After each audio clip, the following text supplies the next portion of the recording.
Hello and welcome back. I'm Stuart, a practicing psychotherapist from the UK. I specialise in working with people who have experienced trauma, and I absolutely love reacting to music videos and tracks that you have recommended me.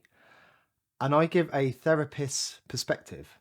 Sometimes I have loads to say, sometimes not so much, but let's see what my mind and what my mouth are going to produce today, because half the time I don't even know what's going to come out of this thing. That's the beauty and funness, although I don't think funness is a word, of reactions. Thanks to everyone who has subscribed and showed support so far. It's very much appreciated, and quite often it gives me some much needed motivation to continue making these videos. So today we are back with XXXTentacion. I previously did Everyone Dies in Their Nightmares, which I really liked, and today I'm going to check out a track called Revenge. So let's go.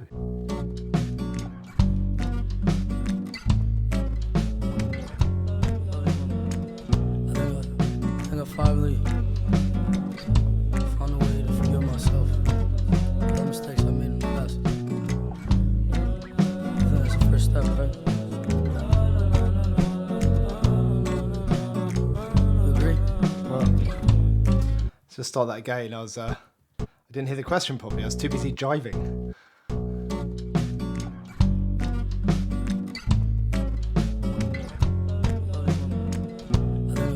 I think I finally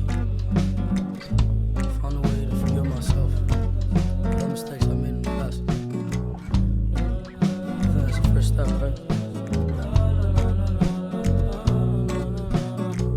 You agree?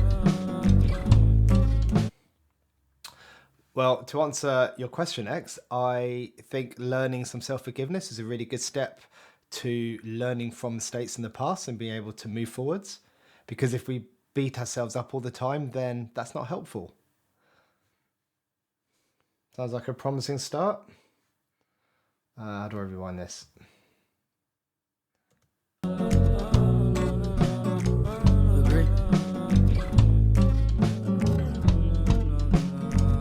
I've dug two graves for us, my dear. Can't pretend that I was perfect, leaving you in fear. Oh man, what a world, the things I hear. If I could act on my revenge, no would I? Some kill, some steal, some break your heart, and you thought that I would let it go and let you walk. Well, broken hearts break bones, some break up fast, and I don't wanna let it go. So in my grave I write, I've dug two graves for us, my dear. Okay.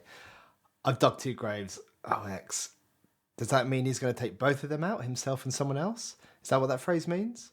Or does it mean for two other different people? I'm not really sure. I've heard it before, but I can't connect right now exactly what it means. Let's go back there a bit. I did notice. Broken hearts break bones, Break bones. break up fast, and I don't wanna let it go. So in my grave I write, I've dug two graves for us, my dear. Can't nice voice. pretend that I was perfect, leaving you in fear. Oh man, what a world, the things I hear. If I could act on my revenge, no would I? If I could act to my revenge, then would I? If I could act to my revenge, then would I? This brings up a very interesting point, I think, that there's this difference between what happens in our minds, so our thoughts and things we might envisage, and what actions actually take place in the physical world. You know, those things aren't mutually exclusive. You know, they can exist at the same time. As a bit of a silly example, I can say in my mind or out loud that I cannot raise my arm, I cannot raise my arm, I cannot raise my arm, I cannot raise my arm. And as you can see, I can in fact raise my arm, showing that we don't always have to do what our mind tells us to do. Although I appreciate sometimes it can be very difficult not to give into it, as it can be so powerful. And revenge can be a very powerful motivator, you know, usually driven by the emotion of anger. And anger is driven by something unjust or unfair being done, and its function is to make us take some action for that injustice. And usually we want that action to be proportionate or helpful. So someone gets angry when their neighbour plays music too loud. The subsequent action is you go around and you ask them to turn it down. You know, you don't go around and take them out. And without anger, we would most likely be pushovers. So it's a really important emotion.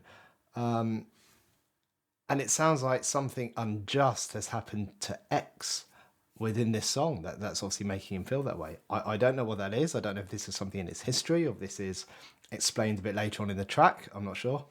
Let's find out. So where did I get up to? Can't pretend I was perfect, leaving you in fear. Oh man, what a world of things I hear. If I could act on my revenge, know what I. Some kill, some steal, some break your heart. You would thought that I would let it go and let you walk. Broken hearts break bones to break up fast. And I don't wanna let it go, so in the grave I ride. In the grave I ride. In the grave I ride. In the grave I ride. In the grave I ride. Why does he want to rot in his grave, though? Is that a better outcome for him? You know, both of us gone than just one of them living? And he's talking about broken hearts. I'm guessing this is based on a relationship ending. You know, is this if I can't have you, nobody can? And it's called revenge. So that person has done something to him or simply just doesn't want to be with him. I mean, there's better long-term helpful strategies than this, but I can understand that this stuff, this idea of revenge, can get stuck in people's heads and plays around and around and around in there, a bit like this track does, and that it's hard to overcome sometimes.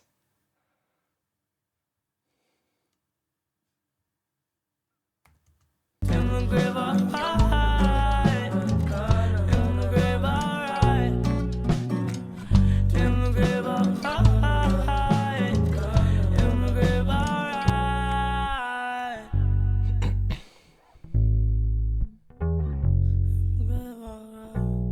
Is my pain it's all of my pain. Enjoy. It's really quiet, that bit there.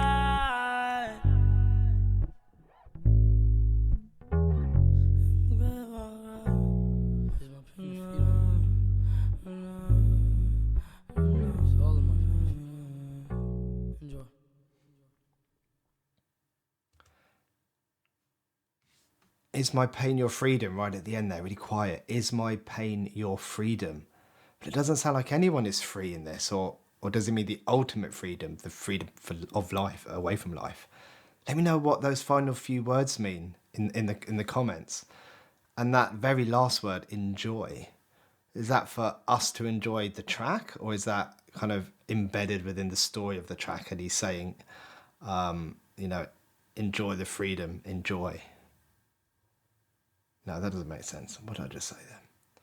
Is my pain your freedom? Enjoy this freedom. And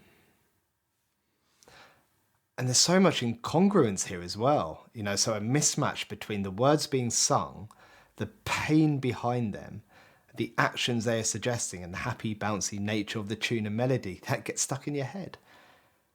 Despite that melody and fun nature of the track, it's still full of pain. I have this feeling this is going to be a running theme from X's tracks. Okay, so what's next? Let me know in the comments what next XXXTentacion should I react to. I've got more videos on the way, more Juice WRLD, some more NF, some more Ren, some 21 Pilots, I think. I'm cycling through these as quickly as I can. Keep the recommendations coming. That's it for this one, I think. Take care, everyone. Goodbye.